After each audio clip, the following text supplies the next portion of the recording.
ರಾಜ್ಯದ ಜನರಿಗೆ ಸದ್ಯಕ್ಕೆ ಈ ಡೆಂಗ್ಯೂ ಕಾಟ ತಪ್ಪು ಹಂಗೆ ಕಾಣಿಸ್ತಾ ಇದೆ. ದಿನದಿಂದ ದಿನಕ್ಕೆ ಡೆಂಗ್ಯೂ ಪ್ರಕರಣಗಳ ಸಂಖ್ಯೆ ಏರಿಕೆ ಆಗ್ತಾ ಇದೆ.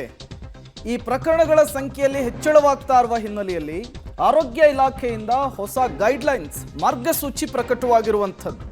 ಕೋವಿಡ್ ವಾರ್ ರೂಮ್ ಮಾದರಿಯಲ್ಲಿಯೇ ಡೆಂಘಿ ವಾರ್ ರೂಮ್ ಅನ್ನು ತೆರಲಿಕ್ಕೆ ಆರೋಗ್ಯ ಇಲಾಖೆ ಚಿಂತನೆಯನ್ನು ನಡೆಸಿದೆ. ಎಲ್ಲ ಜಿಲ್ಲಾ ಕೇಂದ್ರಗಳಲ್ಲಿ ಡೆಂಗ್ಯೂ ವಾರ್ ರೂಮ್ ಅನ್ನು ತೆರಲಿಕ್ಕೆ ಸೂಚನೆಯನ್ನು ಪಾಸ್ ಮಾಡಿದ್ದು, ಈ ಮೂಲಕ ಡೆಂಗ್ಯೂ ನಾಗಾಲೋಟಕ್ಕೆ ಬ್ರೇಕನ್ನು ಹಾಕಲಿಕ್ಕೆ, ಈ ಡೆಂಗ್ಯೂ ಪ್ರಕರಣಗಳ ಸಂಖ್ಯೆ ಏರಿಕೆಯನ್ನು ನಿಯಂತ್ರಿಸಲಿಕ್ಕೆ ಒಂದು ಹೊಸ ಹೆಜ್ಜೆಯನ್ನು ಇಟ್ಟಿರುವಂಥದ್ದು. ಹಾಗಾದರೆ ಯಾವ ರೀತಿ ಮಾರ್ಗಸೂಚಿ ಇದೆ, ಏನೆಲ್ಲ ಅಂಶಗಳನ್ನು ಅದರಲ್ಲಿ ಉಲ್ಲೇಖಿಸಲಾಗಿದೆ ನೋಡ್ತಾ ಹೋಗೋಣ. ಒಂದೇ ಸ್ಥಳದಲ್ಲಿ 2 ರಿಂದ 3 ಡೆಂಗ್ಯೂ ಕೇಸ್ಗಳು ಪತ್ತೆಯಾದರೆ ಅದನ್ನು ಡೆಂಗ್ಯೂ ಹಾಟ್ಸ್ಪಾಟ್ ಅಂಥೇಳಿ ಕನ್ಸಿಡರ್ ಮಾಡಲಾಗುತ್ತೆ. ಈ ಹಿಂದೆ ಕೋವಿಡ್ ಟೈಮಲ್ಲೂ ಕೂಡ ಇದೇ ರೀತಿಯ ಪ್ಲಾನನ್ನು ಮಾಡಲಾಗಿತ್ತು. ಈ ಹಾಟ್ಸ್ಪಾಟ್ಗಳಲ್ಲಿ ಲಾರ್ವಾ ನಾಶಪಡಿಸುವಂತಹ ಮನೆಯ ಸದಸ್ಯರನ್ನು 30 ನಿಮಿಷ ಹೊರಗಡೆ ಇರುವಂತೆ ಸೂಚನೆಯನ್ನು ಕೊಡಲಾಗುತ್ತೆ.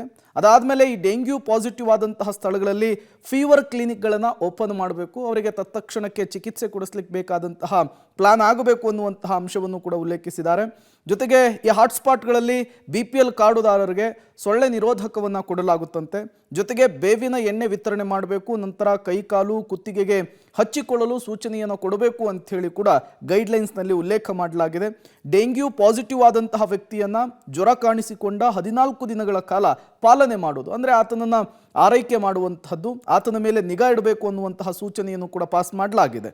ಬೇವಿನ ಎಣ್ಣೆ ಇಲ್ಲದೆ ಹೋದರೆ ಲೆಮನ್ ಗ್ರೇಸ್ ಆಯಿಲ್ ವಿತರಣೆಯನ್ನು ಮಾಡಬೇಕು. ತಾಲೂಕು ಮತ್ತು ಜಿಲ್ಲಾಸ್ಪತ್ರೆಗಳಲ್ಲಿ 5 ರಿಂದ 10 ಬೆಡ್ಗಳನ್ನು ಇದಕ್ಕಾಗಿಯೇ ಮೀಸಲಿಡಬೇಕು. BPL APL ವರ್ಗದವರಿಗೆ ಉಚಿತವಾಗಿಯೂ ಡೆಂಗ್ಯೂ ಚಿಕಿತ್ಸೆಯನ್ನು ಕೊಡಬೇಕು ಅನ್ನುವಂತಹ ಸೂಚನೆ ಪಾಸ್ ಆಗಿದೆ.